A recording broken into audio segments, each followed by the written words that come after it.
Für die Angehörigen eines Mordopfers sind die ersten Ermittlungen nur der Beginn. Ein allseits beliebter Familienvater wurde brutal erstochen. Das sind Abwehrverletzungen. Ein Mord. Er wurde mehrmals in den Hals gestochen. Sie tun alles, um an Drogen zu kommen. Wenn zwei Drogenabhängige verhaftet werden, belastet einer den anderen. Sie hat ihn erstochen. Chip hat ihn von hinten angegriffen. Ich war's nicht. Wird einer von beiden freigesprochen oder wird die Gerechtigkeit siegen? Ich denke, es spielt keine Rolle, wer ihn erstochen hat. Sie sind beide des Mordes schuldig.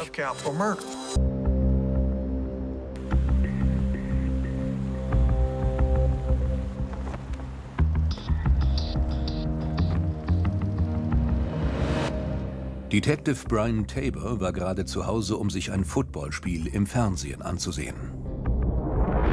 Mir wurde ein Mordfall zugeteilt. Das Spiel musste warten. Ich erhielt einen Anruf. Ein Mann wurde tot in einer verlassenen Wohnung gefunden.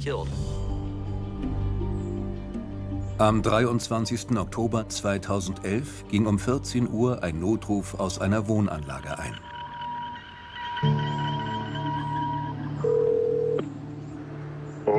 In der Wohnung oben liegt ein Mann.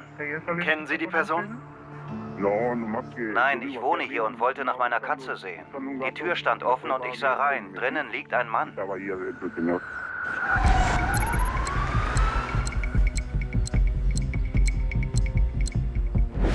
Polizisten finden in der Wohnung einen Mann. Tot.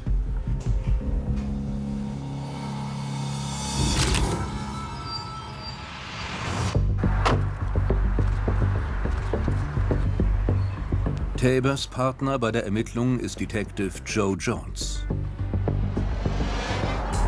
Ich bin Joe Jones, Detective beim Dallas Police Department. Ich arbeite hier seit 21 Jahren. Im Schlafzimmer fanden wir das Opfer auf dem Rücken liegend, mit dem Gesicht nach oben. Sein Kopf lag in einer riesigen Blutlache. Er trägt keine Schuhe, seine Hose ist offen. Vielleicht hat ihn eine Prostituierte hierher gelockt. Eine offene Kondomverpackung. Überall lag Müll rum und die Gummibänder, mit denen sich Junkies die Armvene abbinden, um Heroin oder andere Drogen zu spritzen. Mein erster Gedanke war, was ist hier schiefgelaufen? Der Drogendeal oder was mit einer Prostituierten? Das sind Messerstiche. Das Opfer hat mehrere Stiche in Kopf, Hals und Brust. Ein kleines Messer. Das sind Abwehrverletzungen. Er hat sich gewehrt. Ich durchsuche mal seine Taschen. Nichts. Das Opfer hat weder Ausweis noch Brieftasche bei sich. Die Ermittler durchsuchen das Zimmer nach Spuren.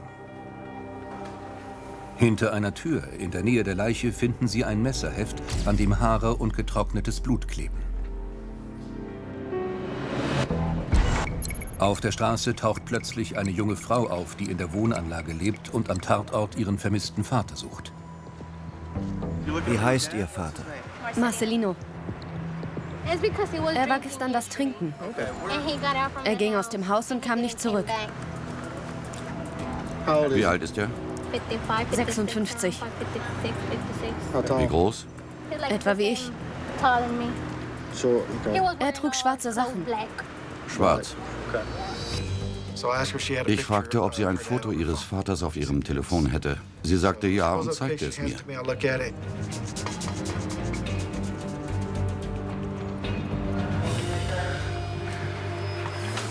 Hat er einen Silberzahn, helle Haut? Ja, das ist er.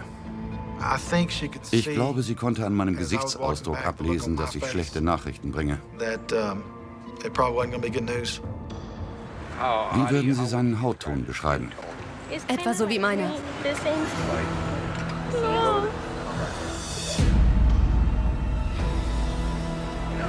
Es tut mir leid.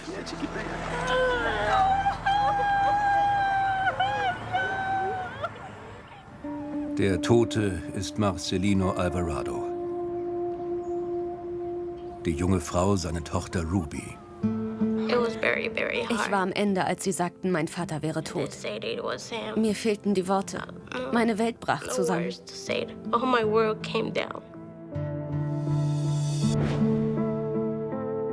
Marcelino Alvarado hinterlässt einen Sohn, 2 Töchter, 4 Enkelkinder und seine Frau, mit der er 27 Jahre verheiratet war.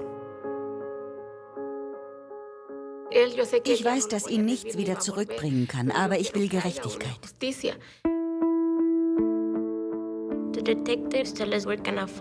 Die Ermittler haben uns versprochen, dass sie die Mörder meines Vaters finden werden.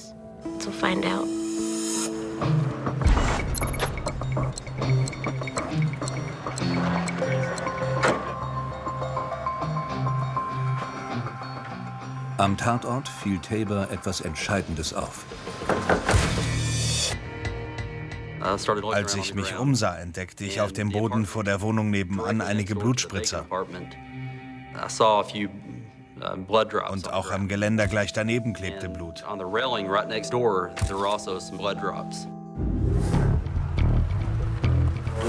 Da drüben wohnt Mary.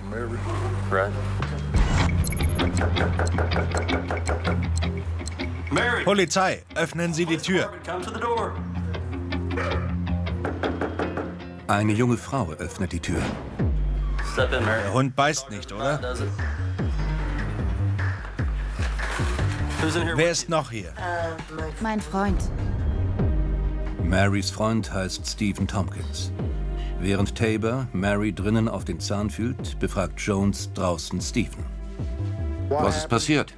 Dieser Typ, Tattoo, kam rüber. Stephen gibt den Ermittlern den ersten Anhaltspunkt. Er sagt, ein Mann namens Tattoo habe Alvarados Leiche gefunden. Wer ist Tattoo? Ein Obdachloser. Weiß, schwarz. Mexikaner.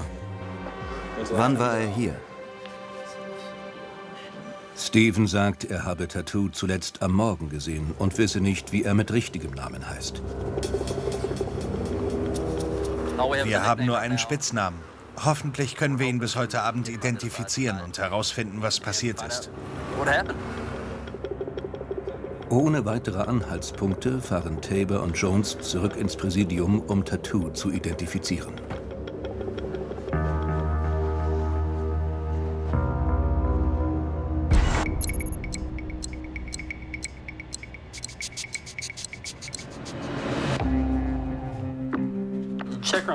Prüfst du die Polizeiakten?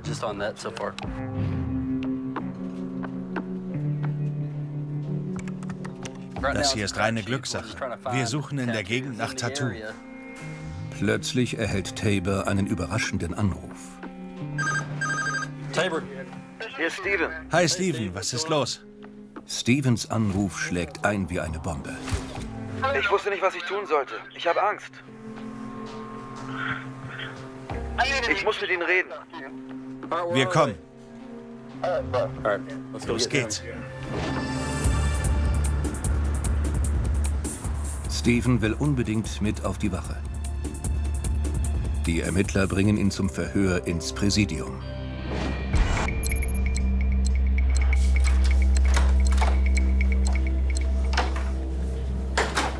Warum wollen Sie mit uns sprechen?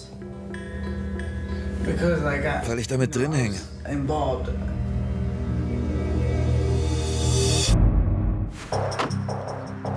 Marcelino Alvarado wurde im Oktober 2011 erstochen in einer verlassenen Wohnung in Dallas gefunden. Ein brutales Ende eines guten Lebens, das vor 56 Jahren in Mexiko begann.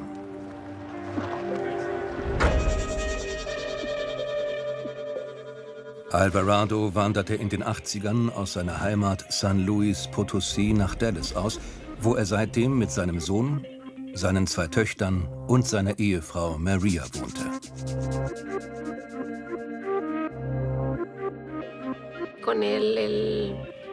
Ich weiß noch, wie hart mein Mann gearbeitet hat.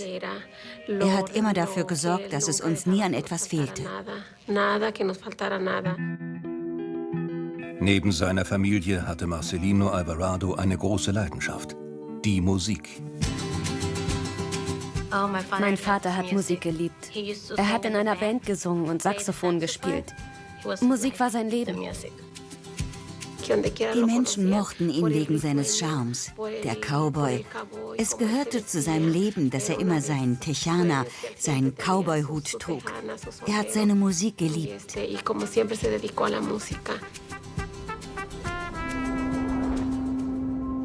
Am Abend seiner Ermordung trug Marcelino Alvarado seinen schwarzen Cowboy-Hut. Er musizierte mit Freunden auf einer Feier.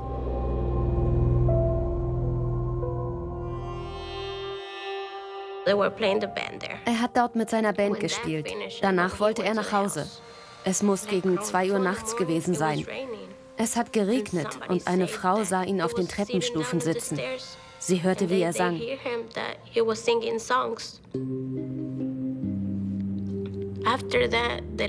Danach ist er gegangen und wurde nicht mehr gesehen.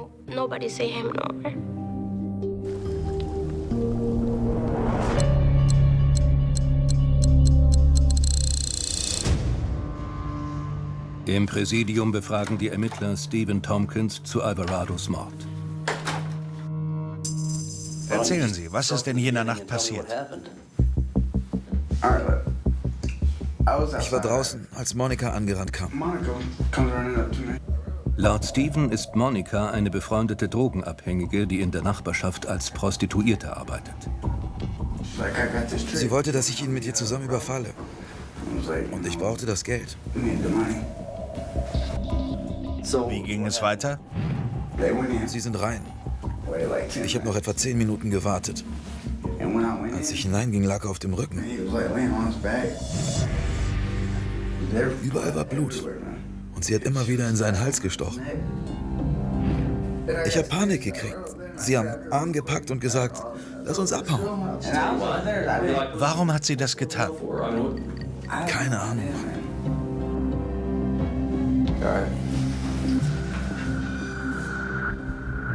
Stephen bestand darauf, dass er Alvarado nie angefasst hat, sondern nur am Raub beteiligt war. Da war ihm noch nicht bewusst, dass dies sein Leben für immer verändern wird. Deswegen werde ich angeklagt. Mord. Überrascht? Ja, ich habe nichts gemacht. In Texas gilt das sogenannte Mittäterschaftsgesetz. Das heißt, wenn man an einem Raubüberfall beteiligt ist und jemand während des Überfalls getötet wird, ist man genauso schuldig wie die Person, die den Mord begangen hat.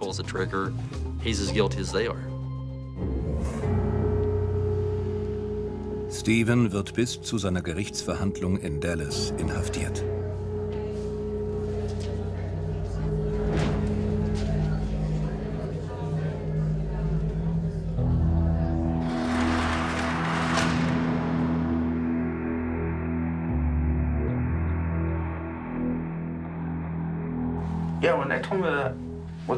Als sie mir das Gesetz erklärten, konnte ich es nicht fassen.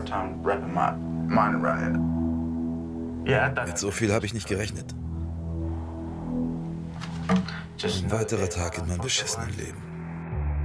Mit Stephen in Untersuchungshaft machen sich die Ermittler auf die Suche nach der zweiten Verdächtigen, Monica.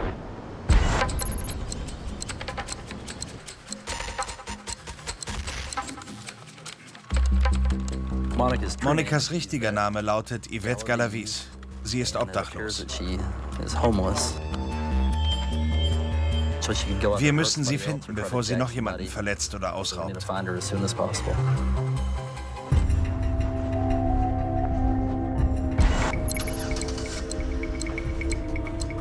Einen Tag später wird sie entdeckt.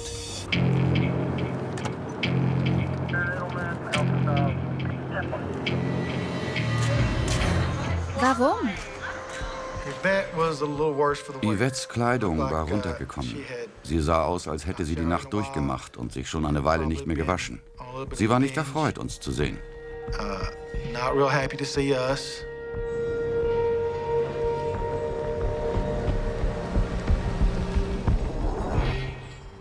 Tabor ist fest entschlossen, Yvettes Rolle in dem Mordfall aufzudecken.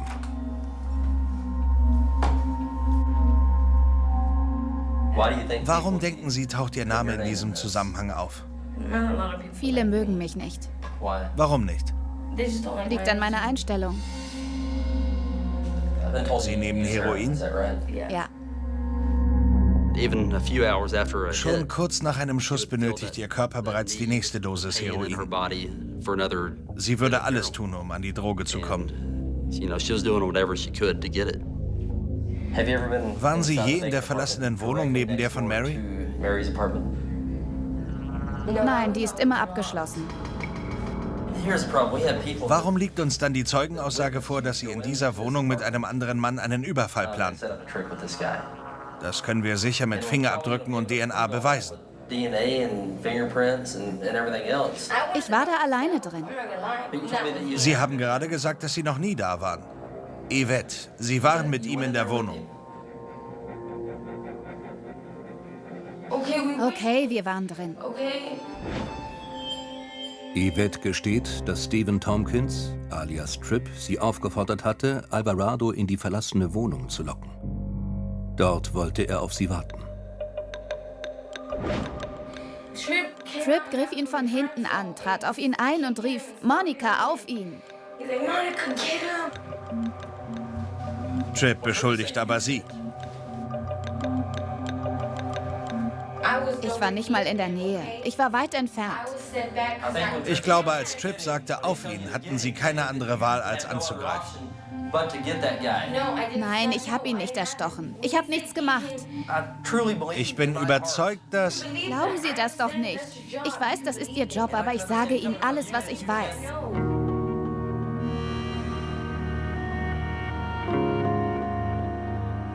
Das war's.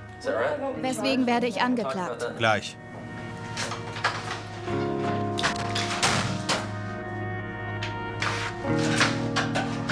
Verdammte Scheiße. Sie sagt, Stephen habe Marcelino mit dem Messer erstochen und sie habe nur in seinen Taschen nach Geld gesucht. Für uns ist nicht wichtig, dass sie sich gegenseitig den Mord an Marcelino in die Schuhe schieben. Was zählt ist, dass beide unabhängig voneinander zugeben, den Überfall geplant zu haben. Sie sind reingegangen, haben das Geld genommen und er wurde erstochen, bevor sie verschwanden. Wissen Sie, was man ihnen vorwirft? Nein, das wollten Sie mir sagen. Sie werden wegen Mordes angeklagt. Ihre Kaution beträgt $1 Million. Meine Kollegen bringen Sie jetzt ins Gefängnis von Wooster.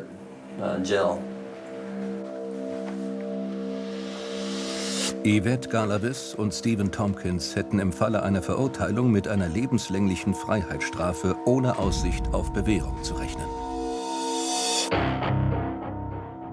Danach gibt Tabor den Fall an Staatsanwalt Mark Moffitt weiter. Hey, Michelle. Hey.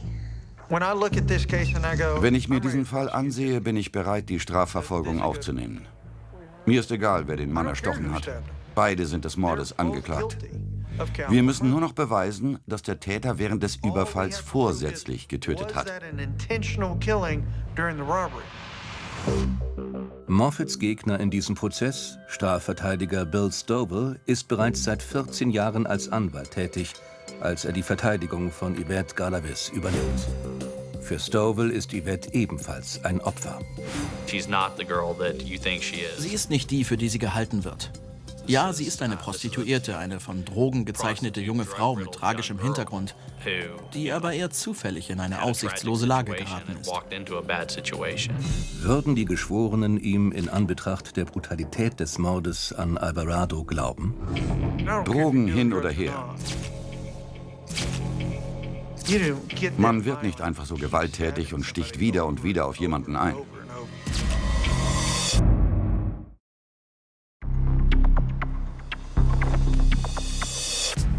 Staatsanwalt Mark Moffitt leitet in Dallas die strafrechtliche Verfolgung von Stephen Tompkins und Yvette Monica Galavis ein. Sie werden beschuldigt, den 56-jährigen Marcelino Alvarado ermordet zu haben. Wenn man so heftig und mehr als 20 Mal auf jemanden einsticht, handelt es sich eindeutig um vorsätzliche Tötung. Tripp griff ihn von hinten an, trat auf ihn ein und rief, Monica, auf ihn! Crip ist der Spitzname des 20-jährigen Stephen Tompkins. Seine kriminelle Vergangenheit reicht bis in seine Kindheit zurück. Mit 12 habe ich Meth genommen. Hartes Zeug. Ich bin von zu Hause abgehauen. Ich habe gedacht, meine Eltern mögen mich nicht mehr. Ich habe Dealer ausgeraubt, bin in Häuser eingebrochen, Autos geklaut, Wohnwagen angezündet. Nur zum Spaß, weil ich high war. Bald schon spritzte Stephen Heroin. Die Droge bestimmt fortein sein Leben. Meine Probleme waren wie weggeblasen. Alles war egal. Nur eins war wichtig. Ich brauchte Geld. Wie in einer Fantasiewelt. Stephen musste einen kalten Entzug aushalten, wenn er kein Geld für Heroin hatte. Deine Knochen schmerzen und du hast krasse Kopfschmerzen. Du kannst nichts machen. Du bist schwach. Du musst kotzen. Du machst dir in die Hose und sowas.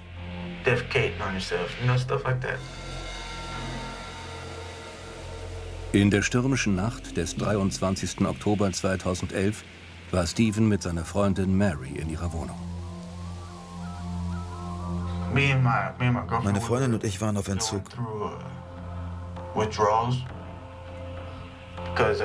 Wir wollten aufhören zu rauchen und das mit dem Heroin aufgeben. Mir ging's beschissen. Also haben wir uns ins Bett gelegt. Jemand klopfte an der Tür. Das war Monica. Monica, so nannte sich die obdachlose Prostituierte Yvette Galabez. Yvette lebte seit ihrer Kindheit auf der Straße. Sie hätte zu Hause bei ihrer Mutter leben können, aber das wollte sie nicht. Sie hat sich für ein Leben mit Drogen entschieden. Yvette war ein Junkie und eine Diebin, die alles getan hätte, um an Geld für Drogen zu kommen. Auch ihre Kunden überfallen. Aber dafür brauchte sie Hilfe. Und am 23. Oktober wandte sie sich an Stephen. Es war dunkel und hat gedonnert. Meine Freundin Mary sollte ihr beim Überfall auf Marcelino Alvarado helfen.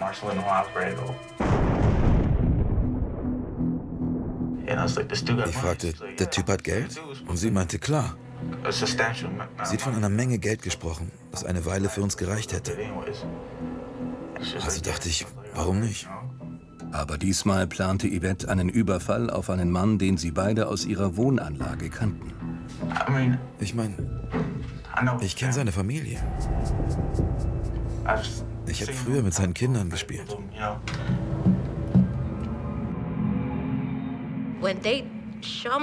Als sie mir ein Bild von Stephen zeigten, dachte ich, oh Gott, ich kenne ihn. Er lebt nebenan.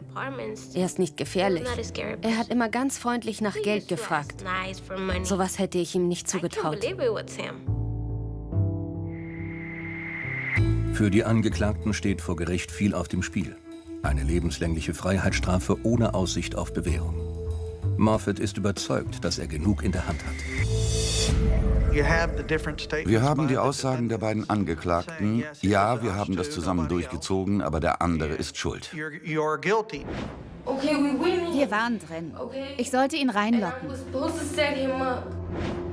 Ich habe der Verteidigung die Aussagen ihrer Mandanten präsentiert. Sie wissen, dass sie ein Problem haben, also was wollen sie machen? Gehen sie vor Gericht oder bekennen sie sich schuldig? Yvettes Strafverteidiger Bill Stovall ist nicht bereit, gleich aufzugeben. Mein Team und ich haben gesagt, wir werden keine Entscheidungen treffen, bis wir nicht alles gehört haben. Ich will erst die Fakten überprüfen. Aber im Bericht der Rechtsmediziner ist von mehr als 2 Dutzend Stichwunden die Rede. Und Yvettes Geständnis, Alvarados Überfall geplant zu haben, ließen Stovall keine Chance. Mir war klar, dass wir kaum Aussichten hatten, den Fall vor Gericht zu gewinnen. Der Verteidigung bleibt nur ein Argument, um Moffat zu überzeugen, Yvettes Strafmaß zu verringern. Ich sagte zu Mark, meine Mandantin behauptet, Tompkins habe den Mann erstochen. Er war derjenige, der ihn angriff. Aber ich sagte, ich mildere die Strafe auf keinen Fall.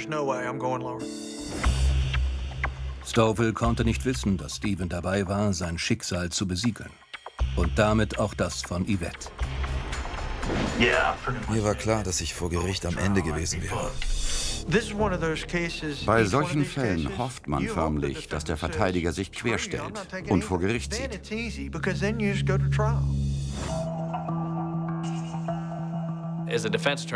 Als Strafverteidiger muss man sich immer der Gefahr bewusst sein, dass die Staatsanwaltschaft die Angeklagten gegeneinander ausspielt. Das größte Problem hat man, wenn einer versucht, dem anderen in den Rücken zu fallen, um sich selbst zu retten.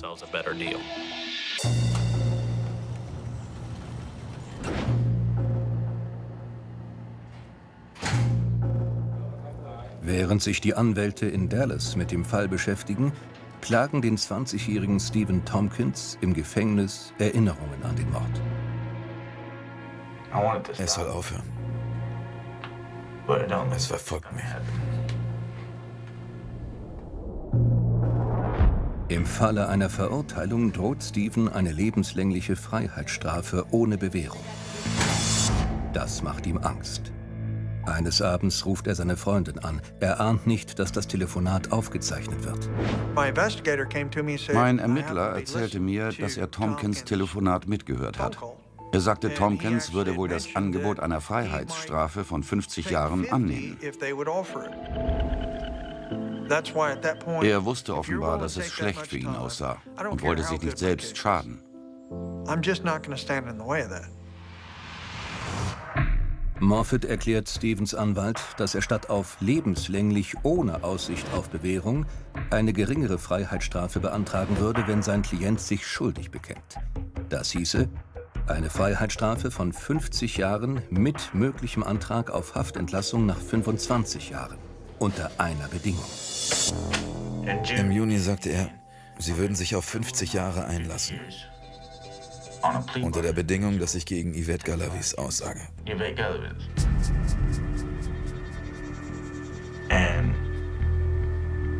Er hat versucht, meine Strafe mit dem Deal so tief anzusetzen wie möglich. Mit allen Mitteln, um mir eine zweite Chance zu geben.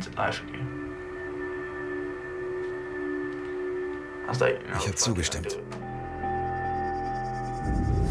Wenn du dich einmal schuldig bekennst, war's das. Keine Revision. Ende Gelände.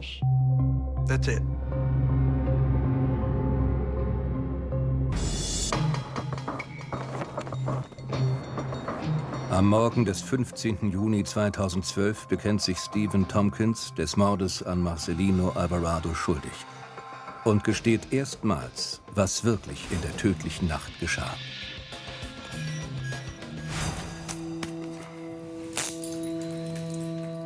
Schwören Sie, die Wahrheit zu sagen, die ganze Wahrheit und nichts als die Wahrheit? Ja, Euer Ehren. Gut, setzen Sie sich.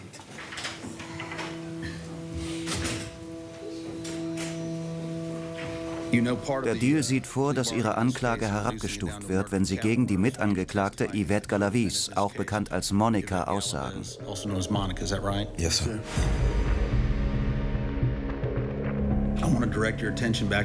Erinnern Sie sich an den 23. Oktober 2011? Hat sie angesprochen und gebeten, mit ihr einen Raubüberfall auf Ihren Kunden zu begehen? Sie kam zu meiner Wohnung. Und Ihre Wohnung in Clydesdale liegt neben der verlassenen Wohnung, in der sich der Mord ereignete, richtig? Yes, Sir. Ich bin in die Wohnung gegangen, um zu sehen, ob sie wirklich leer steht. Ich habe mich im Wandschrank versteckt und die Tür so angelehnt, dass ich raus konnte. Sie stand halb offen. Ich war im Schatten, ganz in schwarz gekleidet. Ich habe auf sie gewartet. Als sie reinkam, hörte ich sie. Es hat heftig geregnet. Sie haben Spanisch gesprochen. Sie hat ihm gesagt, er soll schon mal ins hintere Zimmer gehen.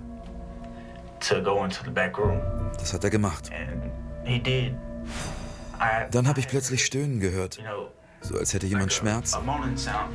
Als erstes dachte ich, verdammt, er tut Monica weh. Sie hat nach mir gerufen. Trip! Also bin ich rausgesprungen und schnell um die Ecke gerannt.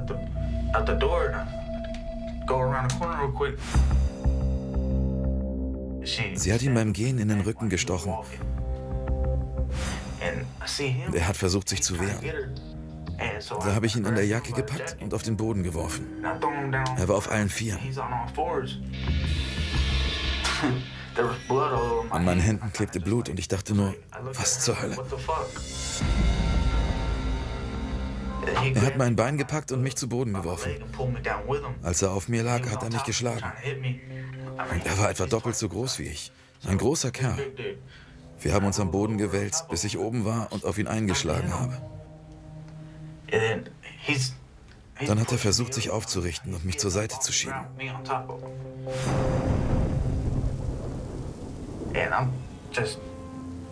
Ich hatte keine Ahnung, was da gerade passiert. Ich habe nur Trip gehört, mich umgedreht und plötzlich hielt mir Monica ein Messer unter die Nase.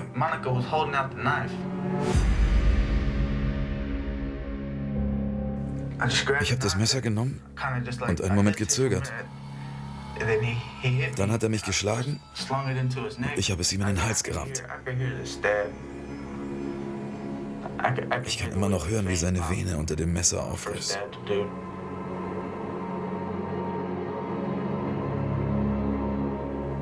Dann habe ich gespürt, wie mir Blut über die Hände lief. Mir wurde schwarz vor Augen.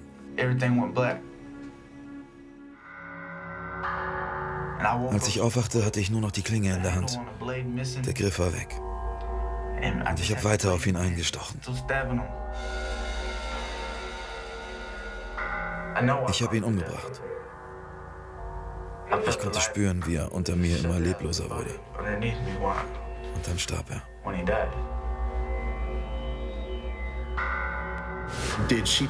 Hat sie ihm Geld abgenommen? Ja, Sir. Wie viel? $26.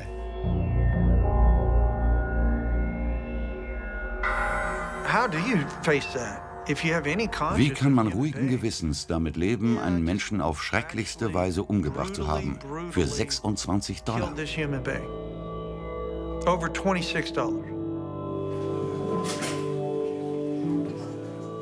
Stephen Tompkins, angesichts Ihres Schuldbekenntnisses und dem vorliegenden Beweismaterial erkläre ich Sie des Mordes für schuldig und verurteile Sie zu 50 Jahren Haft im Texas Department of Criminal Justice.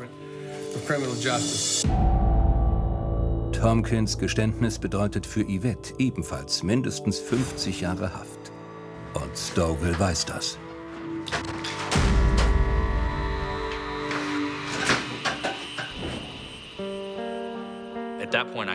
Ab da wollte ich den Fall so schnell wie möglich voranbringen.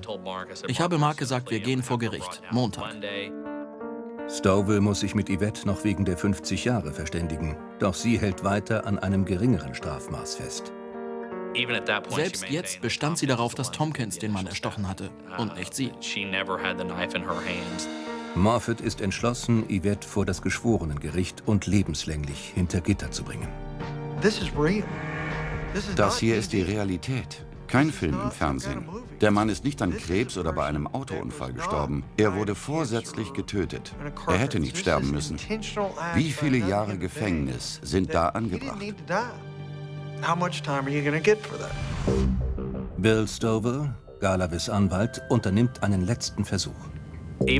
Selbst am Tag der Anhörung habe ich Mark noch einmal gebeten, weniger als 50 Jahre Gefängnis in Erwägung zu ziehen. Doch er hielt daran fest. Ein Deal über 50 Jahre oder du gehst heute noch vor Gericht. Yvette hat keine Wahl. Würde sie wegen Mordes schuldig gesprochen, würde das lebenslänglich hinter Gittern bedeuten.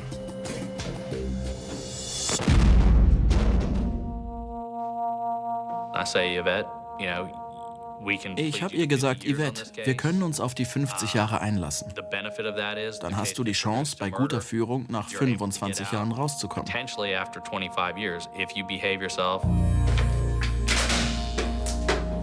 Endlich sieht Yvette ein, dass sie nicht weniger als 50 Jahre rausholen kann. 11612855, State of Texas. Der Staat Texas gegen Yvette Galavis.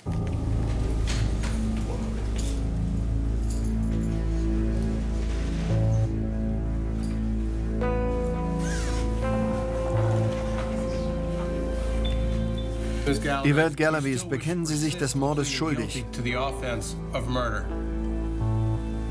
Ja.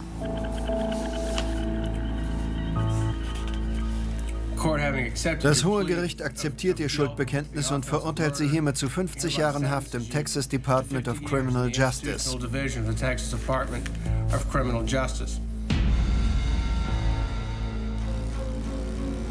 Stephen Tompkins ist auch da, als Yvette sich schuldig bekennt.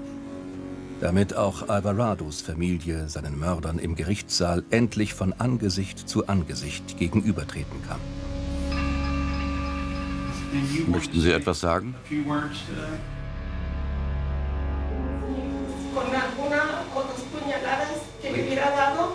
Ein oder zwei Stiche hätten gereicht.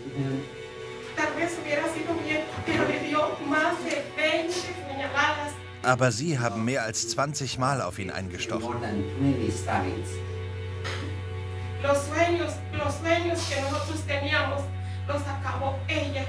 Sie haben damit alle unsere Träume zerstört.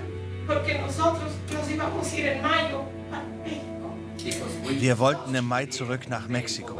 Das können wir nun nicht mehr.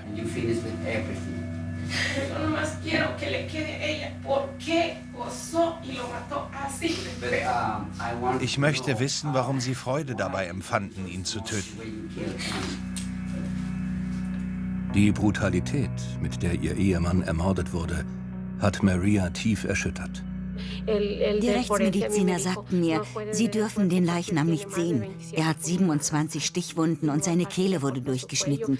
Ich habe mich nur gefragt, wo kommt dieser Hass her? Warum so extrem?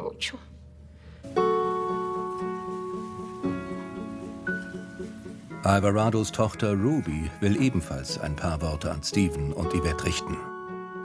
Es war das erste Mal, dass ich sie sah und die einzige Möglichkeit, ihnen zu sagen, was sie mir angetan haben.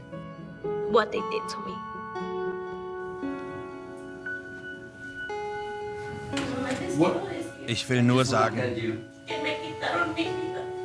er war mein Leben. Ihr habt mir meine größte Liebe genommen, die meines Vaters. Und ich bete zu Gott, dass er euch vergeben möge, denn ich kann es nicht. Ich kann nicht vergeben. Zur Überraschung aller möchte Stephen Tompkins ein paar Worte an die Familie des Opfers richten. Treten Sie vor.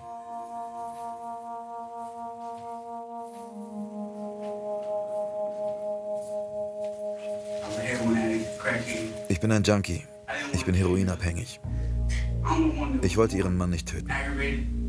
Ich wurde im Kampf mit ihm immer aggressiver und hatte das Gefühl, mich verteidigen zu müssen. Ich konnte einfach nicht aufhören. Deshalb habe ich mehrfach auf ihn eingestochen. Ich lebe jeden Tag mit dem Mord an Ihrem Vater. Ich starb mit ihm.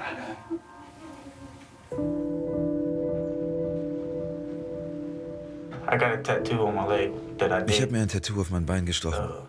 Ein Grabstein. Darauf steht Rest in Peace mit Efeu drumherum. Oben drüber Marcelino und Alvarado darunter. Das habe ich selbst gemacht, damit ich mich immer an meinen Fehler erinnere.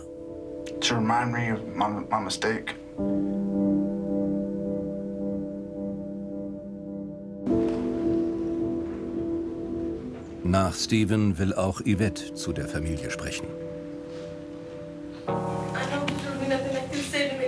Ich weiß, dass meine Worte nichts ändern, aber ich will mich entschuldigen.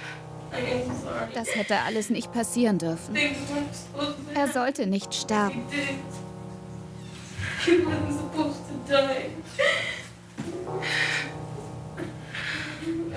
Ich wollte das nicht.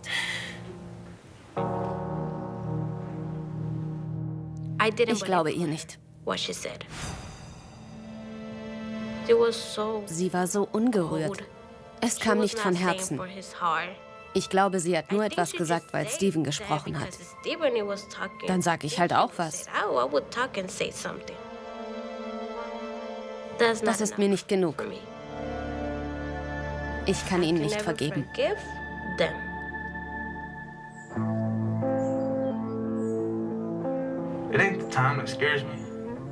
Es ist nicht die Zeit, die mir Angst macht. Es ist die Gewissheit, dass ich vermutlich nie aus dem Gefängnis kommen werde. Als ich ihm sein Leben nahm, habe ich meins aufgegeben. Ich komme natürlich in die Hölle, aber das ist nichts Neues. Da bin ich ja schon lange.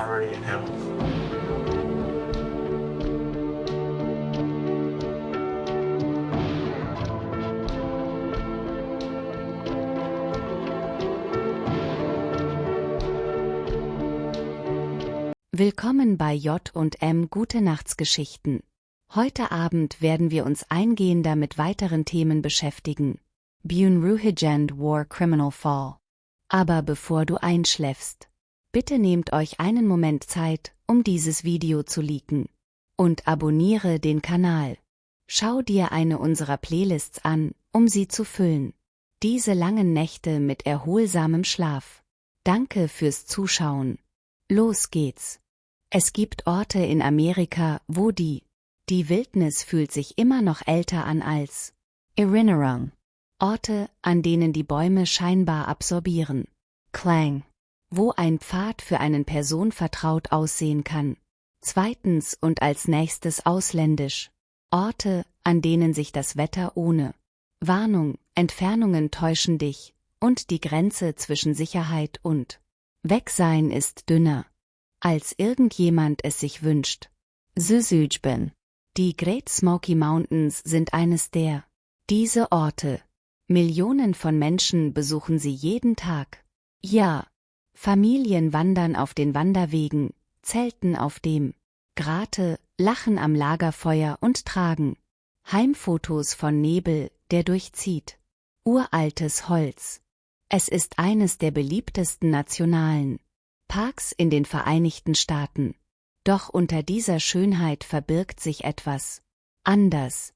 Style Schluchten, Dites Unterholes, Plötzlich Sturm, Kalt. Nächte, wilde Tiere, rutschiger Fels, unsichtbare Abbruchkanten. Die Art von Landschaft, die verbergen kann. Es läuft alles viel zu gut.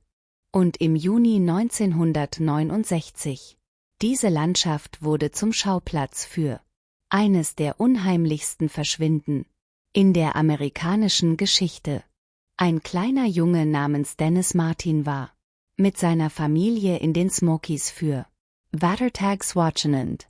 Er war erst 6 Jahre alt, nur wenige Tage entfernt. Ab dem 7. Lebensjahr. Er trug ein leuchtend rotes Hemd, grün, Shorts oder lange Hosen und flache Schuhe. Er war nah genug, um gesehen zu werden. Nah genug, um zurückgerufen zu werden. So nah dran, dass niemand es glaubte. Alles könnte passieren. Dann, innerhalb weniger Minuten. Er war fort. Es gab keine Hilferufe, die irgendjemand bestätigen konnte. Keine zerrissene Kleidung, kein Blut, keine Leiche, kein bestätigter Pfad. Nur ein Kind, das von einem die meistgesuchten Landschaften des Landes. Und selbst jetzt, Jahrzehnte später, ist der Fall von Dennis Martin ist immer noch in dieser Hinsicht präsent. Ein seltsamer Ort zwischen Tragödie und Geheimnis. Der Ort, an dem die Fakten enden. Die Theorien mehren sich und die Wälder bewahren ihr Schweigen. Juni 1969. Die Familie Martin aus Knoxville, Tennessee, hatte es sich zur Tradition gemacht, in die Berge zum Vatertagswochenende. Es war die Art von Reise, die Familien unternehmen.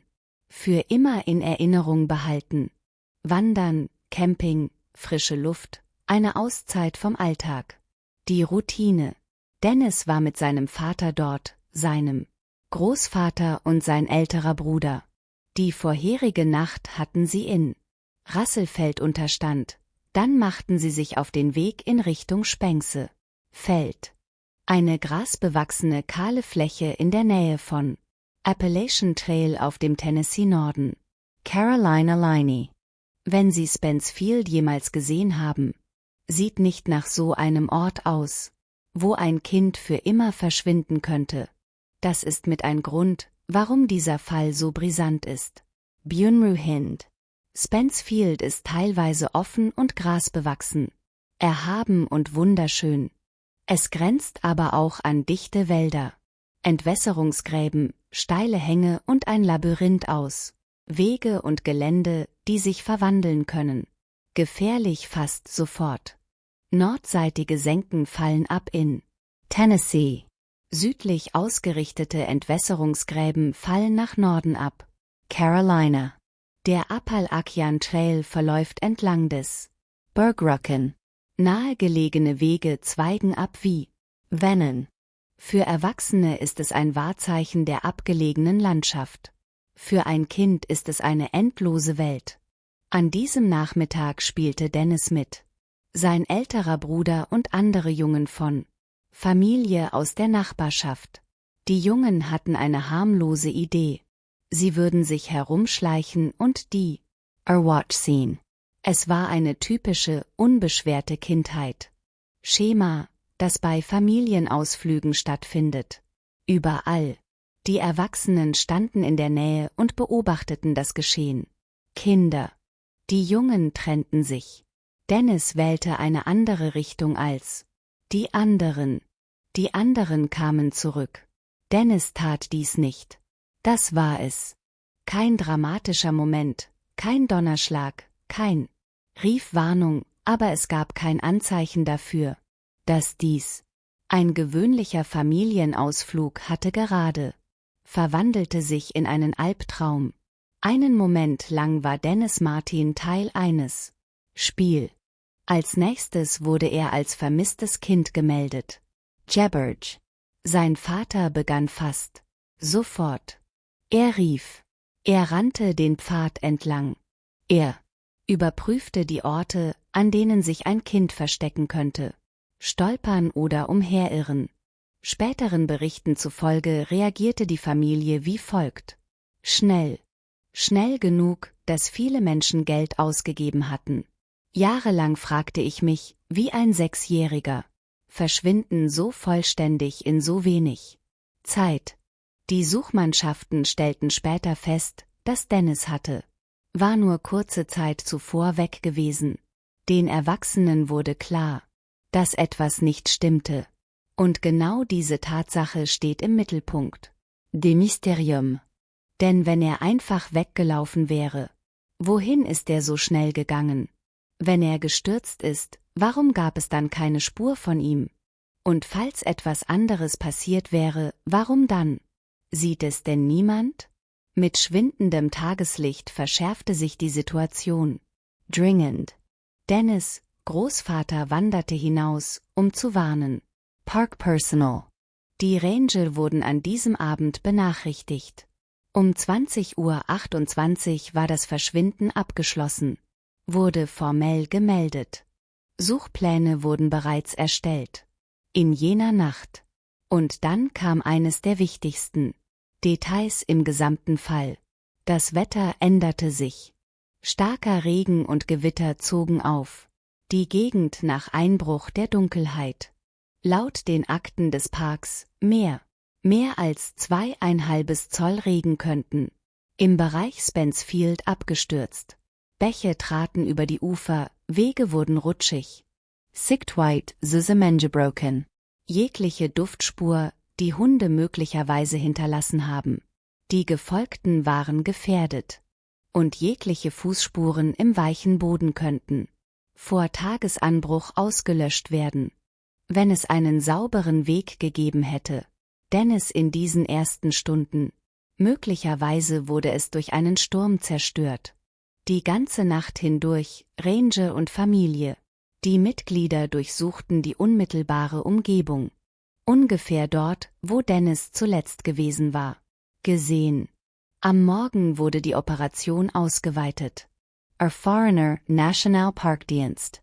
Personal, Rettungsmannschaften, Free Village. und andere begannen, die Entwässerungsgräben zu durchkämmen. Pfade, Bäche und Bergrücken unter dem Annahme, dass ein verängstigtes Kind sind bergab gewandert, hineingerutscht, Wasser oder irgendwo eingeschlossen werden. Angiesen. Hubschrauber wurden angefordert. Das Basislager wurde auf dem Spence Field errichtet. Es wurde weiteres Personal hinzugezogen. Das war keine zufällige Suche. Sie entwickelte sich zu die größte Suchaktion in der Geschichte. The Great Smoky Mountains National Park. Im Laufe der Zeit wurden auch Parkmitarbeiter und Einheimische mit einbezogen. Räddningsgruppen, Pfadfinder, Militer, Personal, Grüne Barette, Nationalgarde, Einheiten, die Küstenwachenhilfsorganisation, studentische Förster, Freiwillige und das FBI spielt eine begrenzte Rolle. Bis Ende Juni hatten die Suchtrupps ein Gebiet abgedeckt, ein Gebiet von etwa 56 Quadratmeilen, und die Gesamtzahl der Beteiligten belief sich auf etwa 1400 Personen. Denk mal darüber nach. Ein 6-jähriger Junge verschwindet in der Nähe von Tage-Slicked. Dann dringt eine Armee von Männern in den Berg ein, um ihn zu finden. Und der Berg gibt ihnen nichts. Nicht ein Schuh, nicht ein Fetzen roten Stoffs, keine Leiche in einer Schlucht, keine Überreste in einem Bachbett, nicht einer bestätigtes Zeichen, das ihnen sagen könnte, was passiert. Nichts. Das Nichts, das war, was diesen Fall ausmachte. Legender. Denn in vermissten Fällen, insbesondere in Wildnisgebieten, irgendwann findet sich meistens etwas. Kleidung, Spuren, ein Lagerfeuer, Knochen, ein Zeugenaussage, die einem Muster entspricht. Das macht Sinn. Hier. Es herrschte nur Abwesenheit. Und Abwesenheit kann zu einer eigenen Art von Buways. Um zu verstehen, warum dieser Fall so viele Menschen verfolgt hat. So viele Menschen, das muss man verstehen. Die Smokies. Dies ist kein leichtes Gelände. Der Park ist voller Schluchten, glatt. Felsen, versteckt Senken, schwerer Lorbeer. Bachläufe und steile bewaldete Absetzstellen. Im Jahr 1969. Auch die Suchmannschaften und Parkbeamten mussten Wildtiere und Umwelt berücksichtigen. Gefahren. Klippen, Reascend Gewasser, Wildschwein, Bären. Schlangen, Witterungseinflüsse und Verletzungen.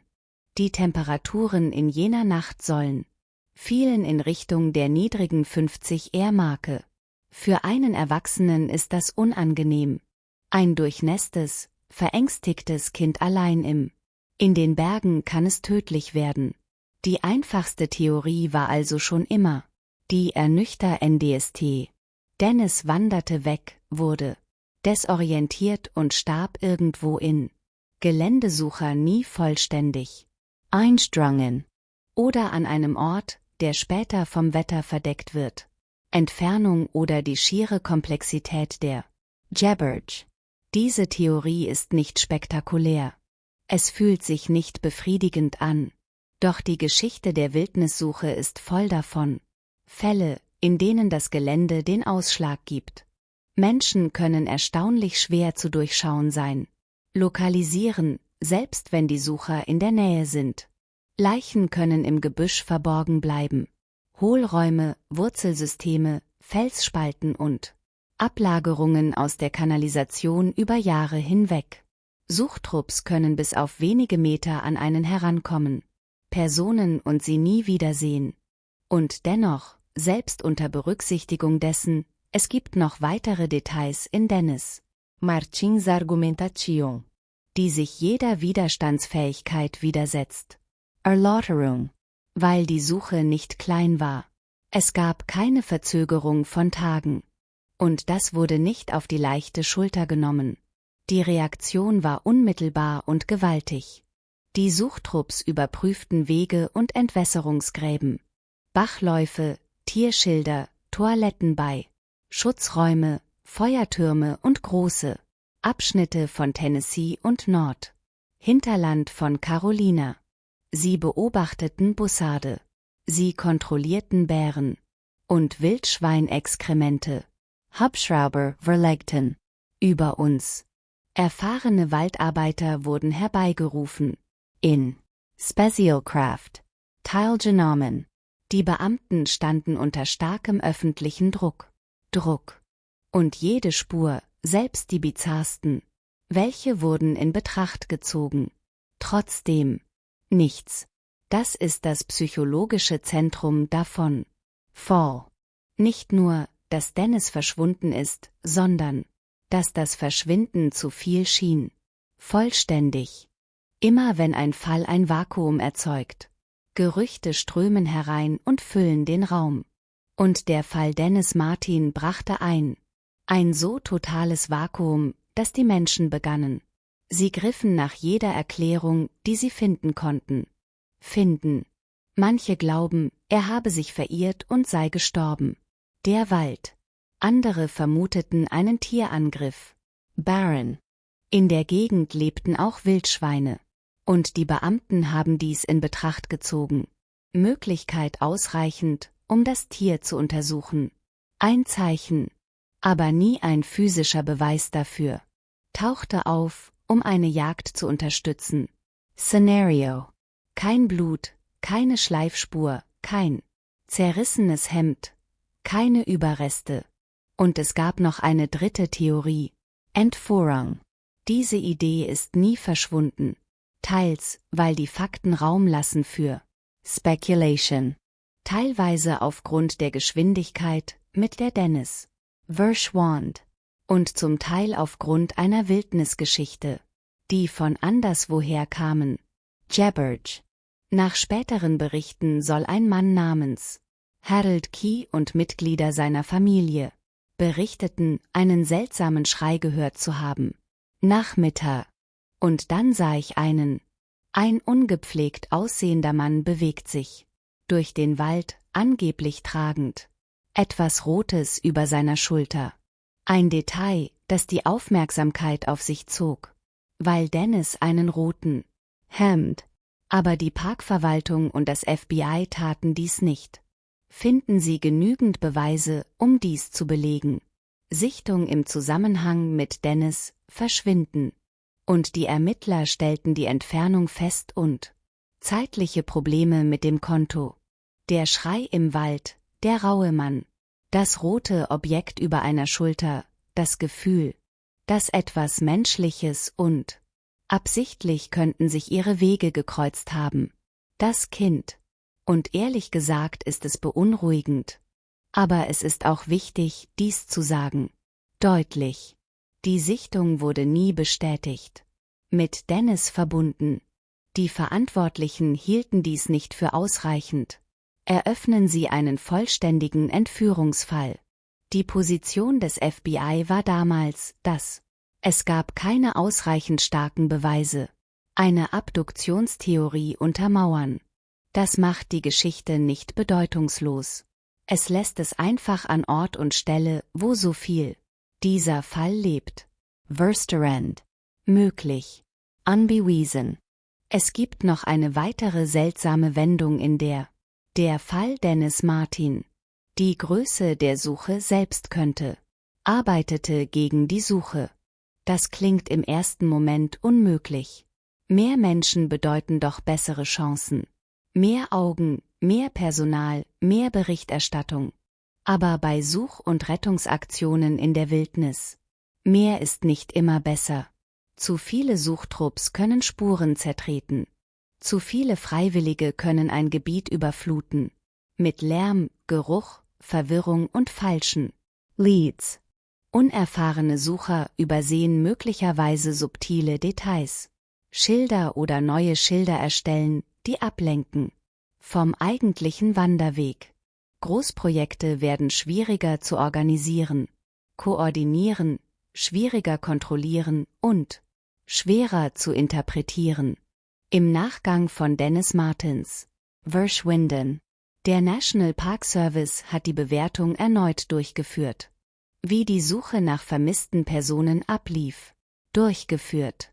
Mit stärkerem Fokus auf kleinere Zahlen.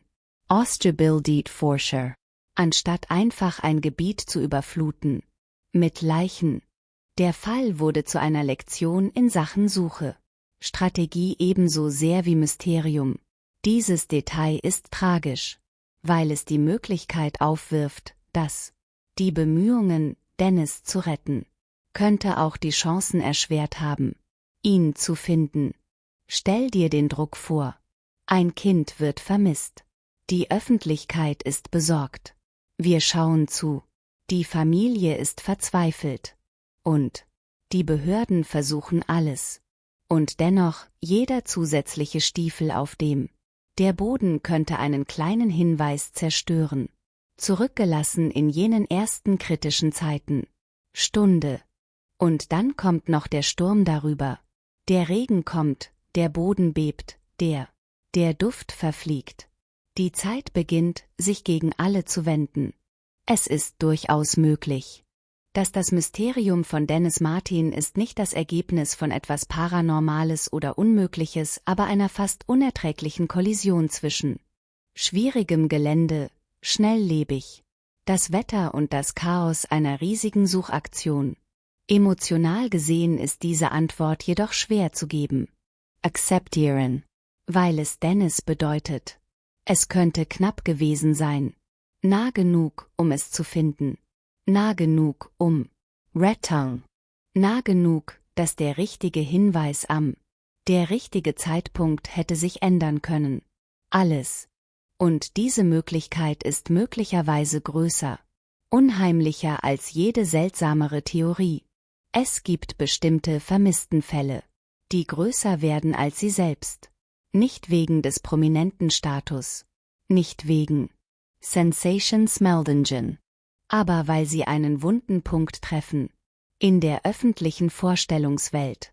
Der Fall von Dennis Martin wurde zu einem ein Kind in einem roten Hemd. Ein Campingausflug zum Vatertag. Eine offene, kahle Bergkuppe, umgeben von dunklem Wald. Minuten der Trennung. Dann verschwinden. Es fühlt sich menschlich betrachtet falsch an. Kinder sollen laut sein. Sie streifen. Sie weinen. Sie hinterlassen Spuren. Sie frieren, werden müde und haben Angst. Sie rufen. Draußen. Suchtrupps finden sie. Selbst wenn das Ende ist tragisch, es gibt normalerweise ein Ende. Doch dieser Fall verweigerte allen das Ende. Und deshalb ist die Landschaft selbst wurde Teil der Mythologie. Die Smoky Mountains sind berühmt für ihren Dunst. Dieser blaugraue, rauchartige Nebel, der sinkt in Täler und wird weicher. Bergrücken. Es fühlt sich trügerisch an. Dadurch wirken Berge nah, wenn sind sie nicht. Es verwischt die Konturen. Es verschleiert die Größenordnung. Bei Tageslicht ist es wunderschön. In einer Geschichte wie dieser fühlt es sich an, als ob Tarnung. Man kann auf einer Kahlheit stehen und sehen Meilen, aber treten sie von diesem offenen Gelände hinaus in die Baumgrenze und die Welt verändert sich. Sofort. Die Sicht bricht zusammen. Schall verhält sich seltsam. Hangstalen. Fundament. Jede Richtung kann wie die richtige aussehen. So lange, bis es das nicht mehr ist. Für einen kleinen Jungen, insbesondere einen, der vielleicht waren schüchtern oder neigten weniger dazu zu schreien. Diese Umgebung könnte zu einer Falle werden. Innerhalb von Augenblicken. In der Parkakte war speziell sein Verhalten vermerkt. Die Sorge des Vaters, dass Dennis still war und würde vielleicht nicht einmal schreien, wenn er in Problem. Diese Zeile ist wichtig, weil es einen Teil davon entfernt. Geheimnis und ersetzt es durch ein weit entferntes, eine noch traurigere Möglichkeit. Vielleicht schrie Dennis gar nicht. Vielleicht rannte er gar nicht so wild. Vielleicht. Er ist irgendwo da draußen verwirrt. Verängstigt und still. Und Stille in den Bergen kann sein. Tadlig. Tage vergingen, dann Wochen. Die Suchintensität nahm schließlich ab. Bis September 1969. Der Park hat die Suche offiziell eingestellt. Dennis Martin wurde nie gefunden. Sein Vater setzte später eine Belohnung aus für Informationen, die zu seiner sicheren Rückkehr führten. Der Fall ist nie wirklich aus dem öffentlichen Gedächtnis verschwunden. Und es ist nach wie vor eines der berühmtesten Ungeklart Verschwindensfall im Zusammenhang mit einem US-Nationalpark. Im Laufe der Jahre wurden immer wieder Geschichten erzählt. Circulieren. Mögliche Sichtungen,